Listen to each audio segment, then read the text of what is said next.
আলহামদুলিল্লাহ রাব্বিল আলামিন ওয়াসসালাতু ওয়াসসালামু আলা আশরাফিল আমবিয়া ওয়াল মুরসালিন নবিয়িনা মুহাম্মদ ওয়া আলিহি ওয়া আসহাবিহি আজমাইন আম্মা বাদ। সম্মানিত ভাই বন্ধুগণ, আল্লাহ সুবহানাহু ওয়া তাআলা বলেছেন, ফামান যুহজিহা আনিন নার। দুনিয়াতে যত সফলতা অর্জন করুক না কেন মানুষ, এটা চূড়ান্ত সফলতা নয়, সাময়িক সফলতা। কিয়ামতের দিন যে ব্যক্তিকে জাহান্নাম থেকে দূরে সরিয়ে দেওয়া হবে, ওয়া উদখিলাল জান্নাহ, আর জান্নাতে প্রবেশ করায় দেওয়া হবে, বলা হবে যাও তোমার জান্নাতে এন্ট্রেন্সের প্রবেশের অনুমতি দেওয়া হলো, ফাকাদ ফাস, এই ব্যক্তি সবচেয়ে সফল হয়ে গেল। এই হলো সফলতা। এই সফলতার পরে আর কোনো ব্যর্থতার গ্লানি, ব্যর্থতার কোনো আশঙ্কা তাকে তাড়া করবে না। যে ব্যক্তি একবার প্রবেশ করবে জান্নাতে, আর সেখান থেকে সেই নেয়ামত তার কাছ থেকে কখনো ছিনিয়ে নেওয়া হবে না। আল্লাহ তাআলা আমাদের সবাইকে জান্নাতের অধিবাসী হওয়ার তৌফিক দান করুন। যারা অমুসলিম, জাহান্নাম তো তাদেরই জন্য, কিন্তু মুসলমানদের মধ্যেও এরকম বহু হতভাগা, বহু কপাল পড়া মানুষ আছেন যারা তাদের কৃতকর্মের কারণে জান্নাতে যাওয়ার সৌভাগ্য থেকে বঞ্চিত হবেন, তারাও জাহান্নামে যাবেন। রাসূল আকরাম সাল্লাল্লাহু আলাইহি ওয়াসাল্লামের বিভিন্ন হাদিস থেকে সেরকম 17টি শ্রেণীর কথা আজ আমরা উল্লেখ করব। যেই 17 শ্রেণীর লোক এরা জান্নাতে ঢুকে চূড়ান্ত সফলতা এবং সার্থকতা অর্জন করবার সৌভাগ্য থেকে বঞ্চিত হবে, বরং এরা জাহান্নামে যাবে। এরপরে তাদের সেখানে শাস্তি হওয়ার পরে কোনো কালে আল্লাহ সুবহানাহু ওয়া তাআলার দয়া হলে তখন তারা জান্নাতে আসবে। তাহলে মুসলিম হয়েও যে সমস্ত লোকেরা জান্নাতে যাওয়ার সৌভাগ্য অর্জন করবে না, এই সৌভাগ্য থেকে বঞ্চিত হবে সেই হতভাগা লোকদের ভিতরে 1 নম্বর হলেন অবৈধভাবে হারাম পথে উপার্জন করে যে ব্যক্তি দেহ গঠন করেছে, ওই দেহ জান্নাতে প্রবেশ করবে না। ওই দেহের জন্য জান্নাত হারাম, নো এন্ট্রি। সে যতই ভালো কাজ করুক না কেন, তার দেহ যদি হারাম খাদ্য দিয়ে তৈরি হয়, তাহলে সেই দেহ জান্নাতে প্রবেশ করবে না। এ বিষয়ে নবী আলাইহিস সালামের বহু হাদিস রয়েছে। নাম্বার 2, আত্মীয়তার সম্পর্ক ছিন্নকারী ব্যক্তি, যেই কোনো অজুহাতেই হোক না কেন, নিজের ভাইয়ের সাথে, নিজের বোনের সাথে, মায়ের সাথে, বাবার সাথে, ফুফুর সাথে, চাচার সাথে, মামুর সাথে, খালার সাথে, চাচাতো ভাই বোনের সাথে, ফুফুর সাথে সংশ্লিষ্ট যারা আছে তাদের সাথে, এক কথায় রক্ত সম্পর্কীয় যত আত্মীয় আছে তাদের সাথে, এবং কি শ্বশুরবাড়ির লোকজন আছে, কোনো যুক্তিসঙ্গত কারণ ছাড়া তাদের সাথে আপনি সম্পর্ক ছিন্ন করলেন। আত্মীয়র সাথে সম্পর্ক যে ব্যক্তি ছিন্ন করে, এই ব্যক্তির জন্য জান্নাতে প্রবেশের সুযোগ নাই। নবী আলাইহিস সালাম বলেছেন, লা ইয়াদখুলুল জান্নাতা কাতি'। যে ব্যক্তি আত্মীয়তার সম্পর্ককে ছিন্ন করে ফেলে, কোনো সম্পর্ক রাখে না, কথাবার্তা বন্ধ করে দেয়, উঠা বসা বন্ধ করে দেয়, এই ব্যক্তি জান্নাতে প্রবেশ করবে না। আপনার জান্নাতে যাওয়ার স্বার্থেই আপনাকে রক্ত সম্পর্ক আত্মীয়দের সাথে কি করতে হবে? সম্পর্কটাকে রক্ষা করে রাখতে হবে। তৃতীয়ত, মুসলিম হয়েও যে ব্যক্তি জান্নাতে প্রবেশ করতে পারবে না ভাই, তিনি হলেন ওই ব্যক্তি যে তার প্রতিবেশীকে কষ্ট দেয়। পাশের জমিনওয়ালার আইল ঠেলাঠেলি করে, পাশের বাড়ির লোকের ছাদের উপরে ময়লা ফেলে, জোরে সাউন্ড দিয়ে গান শুনে পাশের প্রতিবেশীর কষ্ট হয়। এক কথায় প্রতিবেশীকে যারা কষ্ট দেয়, এই লোকগুলো জান্নাতে যাবে না। এ বিষয়ে সহিহ মুসলিমের ভিতরে সুস্পষ্ট হাদিস রয়েছে, যে হাদিসের আলোকে জানা যাচ্ছে যে ব্যক্তি তার প্রতিবেশীকে কষ্ট দেয়, সে জান্নাতে প্রবেশ করতে পারবে না। অতএব আমার আশেপাশে যারা বসবাস করবে, প্রতিবেশী যারা থাকবেন, তাদের সাথে সম্পর্ক ভালো রাখার চেষ্টা করতে হবে। সম্পর্ক ভালো রাখতে পারেন আর না পারেন, অন্তত আপনার কোনো আচরণ দ্বারায়, আপনার কোনো কাজ দ্বারা যেন তাদের কোনো কষ্ট না হয়। নাম্বার 4, মা বাবার অবাধ্য সন্তান। যেই সন্তান তার মা বাবার ন্যায্য নির্দেশকে অমান্য করে, লঙ্ঘন করে, পাত্তা দেয় না, মানে না, এই সন্তানের জন্য জান্নাত নিষেধ। সে যত নেকামল করুক, সে যত ভালো কাজ করুক, যত নামাজ কালাম পড়ুক, কপালে দাগ ফেলায় দেখ, কোনো ফায়দা নাই, তার জান্নাতে যাওয়ার সুযোগ নাই যদি সে কি করে? মা বাবার নির্দেশকে লঙ্ঘন করে। আল্লাহ এবং তার রাসূলের নির্দেশের পরেই আল্লাহর জমিনে যদি কারণ নির্দেশ মানা জরুরি হয়, বাধ্যতামূলক হয়, তিনি হলেন কে? মা এবং বাবা। যদি তারা আল্লাহর নির্দেশের বাইরে কিছু করতে বলে, অন্যায় করতে বলে, তাহলে সেটা মানা যাবে না। অযৌক্তিক কিছু করতে বললেও সেটা মানা যাবে না, কিন্তু যুক্তিসঙ্গত যত নির্দেশ করবে সেটা আপনাকে মানতে হবে। আর যদি সেটা মানা আপনার জন্য অসম্ভব হয়, আপনার সাধ্যের বাইরে কোনো কিছু নির্দেশ করে, তাহলে তো আর আপনার কিছু করার নাই। তবে কোনো অবস্থাতে ব্যবহার খারাপ করা যাবে না। মা বাবার সাথে যারা সম্পর্ক নষ্ট করে তারা জান্নাতে যেতে পারে না। মুস্তাদরাক হাকিমের বিষয়ে হাদিস রয়েছে।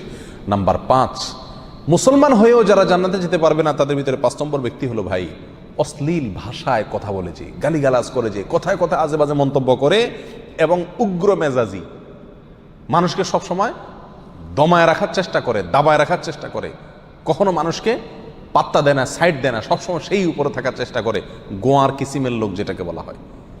স্পষ্টভাবে হাদিসের ভিতরে এসছে যে এই শ্রেণীর লোক কি করবে না, জান্নাতে যাবে না। সুনান আবু দাউদ এবং অন্যান্য হাদিসের কিতাবে হাদিস রয়েছে।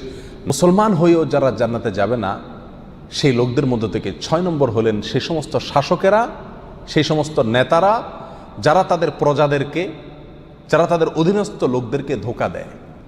আজ দুনিয়ার কয়জন শাসক এর থেকে বাঁচতে পারবে সেটা আল্লাহই ভালো জানেন। বলেন একটা, করেন আরেকটা, নির্বাচনের আগে ওয়াদা করেন একটা, ধোঁকা দেন, পরে আর সেটা পালন করেন না।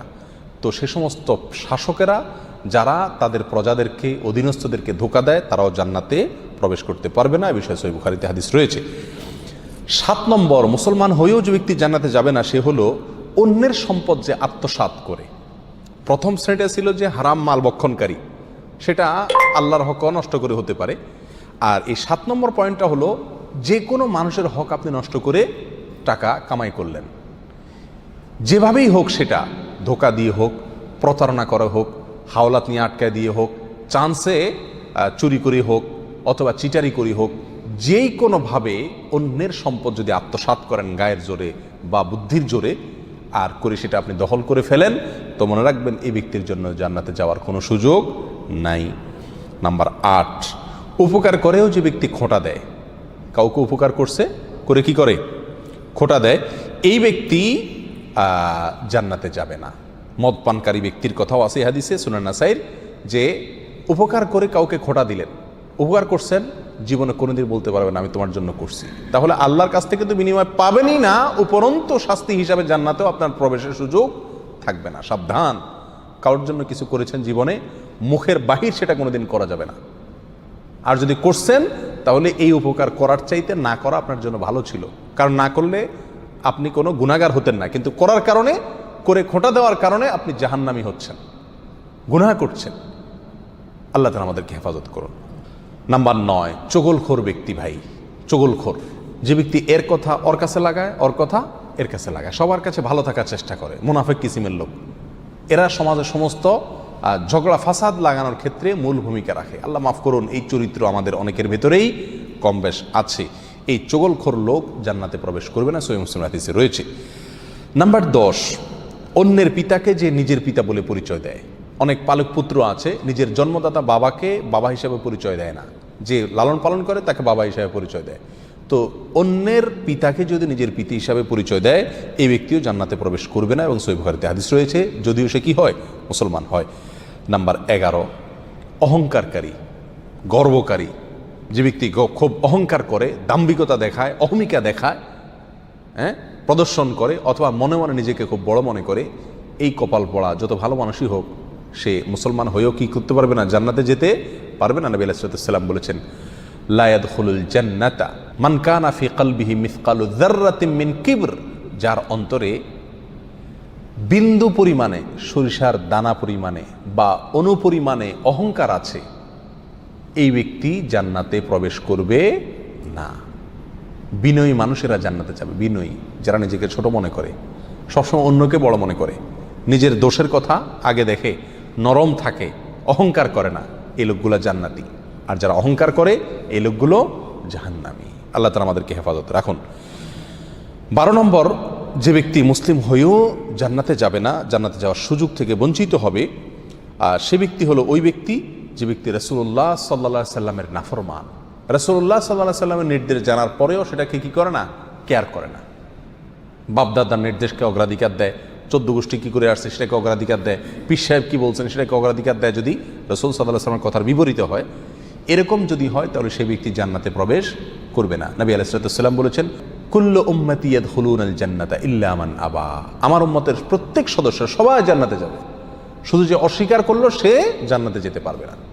সাহাবা ইকরাম প্রশ্ন করলেন, ওয়ামাই আবা ইয়া রাসূলুল্লাহ, হে আল্লাহর রাসূল অস্বীকার করছে কে? তিনি বলেছেন, মান আতাআনি দাখালাল জান্নাহ ওমান আসানি ফাকাদ আবা, যে ব্যক্তি আমার হুকুমকে আমার নির্দেশকে মান্য করেছে মেনে চলেছে সে জান্নাতে যাবে, আর যে আমার নির্দেশকে মান্য করে নাই সে অস্বীকার করলো, আর যে অস্বীকার করলো সে জাহান্নামে যাবে, সে জান্নাতে যাবে না। নাম্বার 13, মুসলিম হয়েও যে ব্যক্তি জান্নাতে যাবে না সে ব্যক্তি হলো ওই মহিলা যে মহিলা অকারণে স্বামীর কাছ থেকে তালাক চায় কথায় কথায়। আমাদের মা বোনদের ভিতরে অনেকের ভেতরে এই চরিত্র আছে, এই দোষ আছে, কথায় কথায় স্বামীর কাছ থেকে তালাক চায়। এর আগে এক আলোচনায় বলেছিলাম ইবলিস শয়তানের কাছে সবচেয়ে প্রিয় কাজ, যেই কাজে ইবলিস শয়তান সবচেয়ে বেশি খুশি হয় সেটা হলো একটি দাম্পত্য জীবনে যখন বিচ্ছিন্নতা এসে যায়, স্বামী স্ত্রীর ভিতরে যখন বিচ্ছেদ ঘটে যায় তখন শয়তান সবচেয়ে বেশি খুশি হয়। একজন মানুষ হত্যা করলে, একজন মানুষ মদ পান করলে, একজন মানুষ চুরি করলেও শয়তান এত খুশি হয় না যত খুশি হয় পারিবারিক জীবনে বিচ্ছিন্নতা ঘটে গেলে। এই জন্য এই বিচ্ছিন্নতা চাওয়া, তালাক চাওয়া এটাও দোষের বিষয়। কোনো মহিলা যদি রাগের কারণে তালাক চায় স্বামীর কাছে কথায় কথায়, তাহলে এরাও জান্নাতে প্রবেশ করবে না। আল্লাহ তাআলা আমাদের মা বোনদেরকে হেফাজত করুন। সুনানে তিরমিজিতে এই বিষয়ে হাদিস রয়েছে। নাম্বার 14, মুসলিম হয়েও যারা জান্নাতে যাবে না তারা হলো দুনিয়ার উদ্দেশ্যে যারা ইলম অর্জন করে। দুনিয়ার উদ্দেশ্যেই কি করে? ইলম অর্জন করে। কোরআন হাদিস শিখে পয়সা কামাই করার জন্য, চাকরি করার জন্য, বা এটা বিক্রি করে খাওয়ার জন্য, এই ধান্দা যদি ইলম অর্জন করে তাহলে সে ব্যক্তিও জান্নাতে প্রবেশ করবে না। যদি কেউ দুনিয়াতে ইলম শিখে কিসের জন্য?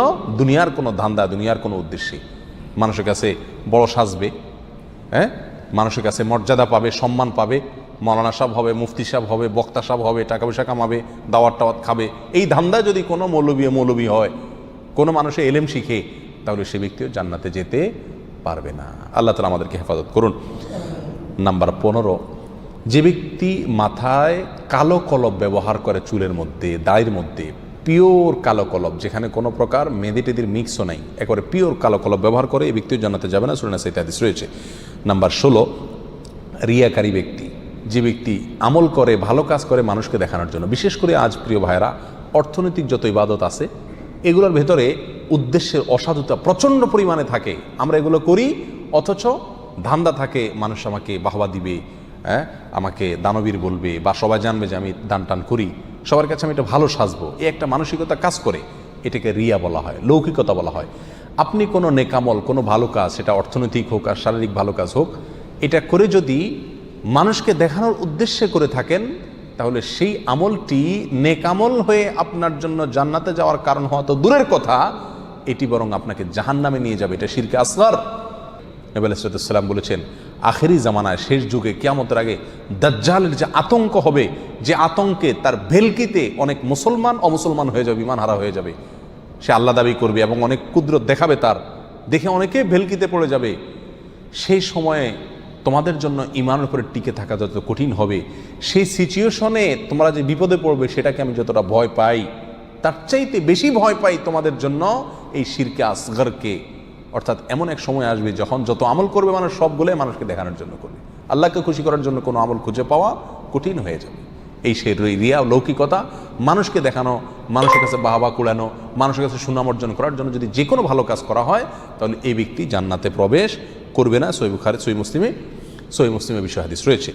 নাম্বার 17, ওয়ারিশকে বঞ্চিতকারী ব্যক্তি, যে ব্যক্তি তার পরিত্যক্ত সম্পত্তি থেকে তার কোনো ওয়ারিশকে কি করে? মাহরুম করে, এই ব্যক্তি জান্নাতে যাবে না। সুনান ইবনে মাজাতে এই বিষয় হাদিস রয়েছে। সম্মানিত ভাইয়েরা, কোনো ওয়ারিশ, আপনার কোনো সন্তান, আপনার কোনো ওয়ারিশ, সে যদি অন্যায় করে, আপনাকে শরীয়ত অধিকার দেয় নাই এটা বলে যাওয়ার যে আমি মরার পরে তাকে আমার কোনো সম্পত্তির ভাগ দিবা না। বহু মা বাপ এই কাজটি করেন, অনেক অভিভাবকরা এই কাজটি করেন, বলে যান মৃত্যুর আগে আমি মারা যাওয়ার পরে সে আমার লাশের কাছে আসবে না, আমার জানাজা পড়তে আসবে না, সে এগুলোর চেয়ে বড় কথা হলো সে আমার সম্পত্তিতে কোনো ভাগ পাবে না, সেজন্য ভিটাতে না আসে। মনে রাখতে হবে, আপনার ঘরে জন্ম নেওয়ার কারণেই আল্লাহ সুবহানাহু ওয়া তাআলা অধিকার দিয়েছেন আপনার সম্পত্তিতে তার হক আপনার মৃত্যুর পরে সে পাবে। সে যদি মন্দ হয় তার হিসাব আল্লাহ নেবেন, কিন্তু আপনি তাকে পরিত্যক্ত সম্পত্তি থেকে বঞ্চিত করার অধিকার আপনাকে ইসলাম দেয় নাই। কোনো সন্তানকে তেজ্য পুত্র করা এই জন্য শরীয়তের কাছে গ্রাহ্য বিষয় নয়। প্রচলিত আইনে হতে পারে তেজ্য পুত্র, আমি জানি না, কিন্তু ইসলামের দৃষ্টিতে তেজ্য পুত্র করার কোনো সুযোগ নাই।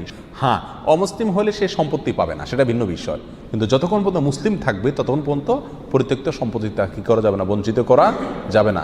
যদি কেউ করে তাহলে সে কী হবে না, জান্নাতে প্রবেশ করতে পারবে না। এই 17 শ্রেণীর লোক, এরা মুসলিম হয়েও কি করতে পারবে না ভাই, জান্নাতে যেতে পারবে না। এর ভিতরে বেনামাজি, তার কথা তো বলাই বাহুল্য, কারণ ইচ্ছাকৃত নামাজ যদি ত্যাগ করে সব সময়, তাহলে তো ওলামা একরামের অনেকের মতো সে মুসলমানই না। আমরা এখানে বলেছি যে মুসলমান 5 ওয়াক্ত নামাজ কালাম পড়ে এরপরেও জাহান্নামে যাবে যারা, তারা হলো 17 শ্রেণীর লোক। আমরা এক নজরে আবারও বলে দিচ্ছি, হারাম খাদ্য যে গ্রহণ করে, 1, 2 আত্মীয়তার সম্পর্ক ছিন্ন করে যে, নাম্বার 3 প্রতিবেশীকে যে কষ্ট দেয়, নাম্বার 4 মা বাবার অবাধ্য সন্তান, মা বাবার কথা শোনে না সে, নাম্বার 5 উগ্র মেজাজি, তেড়া, গোয়ার, সবাইকে দমায় রাখে, এই টাইপের লোক। নাম্বার 6 অধীনস্থদেরকে, প্রজাদেরকে, যে সমস্ত শাসকেরা, যে সমস্ত রাজারা, যে সমস্ত রাষ্ট্রপ্রধানেরা, সরকার প্রধানেরা বা যে যে লেভেলে আছে সে তার প্রজাদেরকে ধোঁকা দেয় যে তারা। নাম্বার 7 অন্যের সম্পদকে অন্যায়ভাবে আত্মসাৎকারী ব্যক্তি। নাম্বার 8 উপকার করে কারোর খোঁটা দেয় যে ব্যক্তি, সে জান্নাতে যাবে না। নাম্বার 9 চগলখোর ব্যক্তি জান্নাতে যাবে না, মানুষের পিছনে কথা লাগায় বেড়ায় একজনের আরেকজনের কাছে। নাম্বার 10 অন্যকে নিজের পিতা হিসাবে, নিজের বাবাকে না বলে, পরিচয় না দিয়ে অন্যকে নিজের বাবা হিসাবে, পিতা হিসাবে পরিচয় দেয় যে ব্যক্তি, সে। নাম্বার 11 গর্ব এবং অহংকার করে যে ব্যক্তি, যার মনের ভিতরে অহংকার আছে, সেই জান্নাতে প্রবেশ করবে না। নাম্বার 12 রাসূলুল্লাহ সাল্লাল্লাহু আলাইহি সাল্লামকে যে ব্যক্তি ফলো করে না, তার নির্দেশকে মান্য করে না, সেই ব্যক্তি। নাম্বার 13 অকারণে তালাক কামনা করে, তালাক চায় যে মহিলা, সেই মহিলা। নাম্বার 14 দুনিয়াবী উদ্দেশ্যে যারা এলেম শিখে, কোরআন হাদিস শিখে, এলেম অর্জন করে, আলেম হয় দুনিয়াবী উদ্দেশ্যে, দুনিয়ার কোনো ধান্দায়, আল্লাহকে খুশি করা ছাড়া অন্য কোনো ধান্দায়, তারা। নাম্বার 15 চুলে বা দাড়িতে কোনো জায়গায় কালো কলব, পিওর কালো কলব ব্যবহার করে যারা, তারা। এবং নাম্বার 16 যে কোনো ভালো কাজ করে সেখানে মানুষকে দেখানো, এটা ফলাও করা, প্রচার করা, এই উদ্দেশ্য থাকে যাদের, তারা। নাম্বার 17 ওয়ারিশকে বঞ্চিত করে তার হক থেকে, এরকম অভিভাবক। এই শ্রেণীর লোকেরা মুসলমান হয়েও জান্নাতি হতে পারবে না। আল্লাহ তাআলা আমাদের সবাইকে এই দুর্ভাগাদের তালিকা থেকে আমাদের নামগুলোকে বের করে আনার তৌফিক দান করুন। চেষ্টা করব এই 17 শ্রেণীর কোনোটিতে যাতে আমার নাম না থাকে, এটাকে টাঙায় রাখবো, ঝুলায় রাখবো লিস্টটাকে, এবং আমার ভেতরের কোনো পয়েন্ট আছে কিনা সেটা দেখে যাচাই করে সেখান থেকে নিজেকে বের করে আনবো ইনশাআল্লাহ। এরপরে আল্লাহ সুবহানাহু ওয়া তাআলার কাছে জান্নাত চাইতে পারবো, আশা করতে পারবো জোরালোভাবে। আল্লাহ সুবহানাহু ওয়া তাআলা আমাদের সবাইকে আখিরাতে কিয়ামতের দিন একেবারে ফার্স্ট চান্সে, প্রথম চান্সেই জান্নাত যেন আমরা লাভ করতে পারি, জাহান্নাম থেকে মুক্তি নসিব যেন হয়, সেই তৌফিক দান করুন। জাযাকুমুল্লাহ ওয়া আখিরু দাওয়ানা আলহামদুলিল্লাহি রাব্বিল আলামিন।